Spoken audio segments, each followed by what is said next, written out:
How to transcribe audio on iPhone. To get started, first of all go ahead and open up the Voice Memos application on your phone.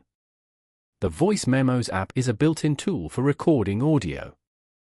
It allows for quick and easy recording, editing, and sharing of voice memos. Recordings can be edited, renamed, and shared via various methods like email or messaging. Now, tap on All Recordings. You are now in the All Recordings page where you can view all your recordings. From here, tap on the recording you want to transcribe. Then, tap on the icon at the bottom left corner of the recording. Once you're here, go to the bottom left corner and tap on the transcribe icon.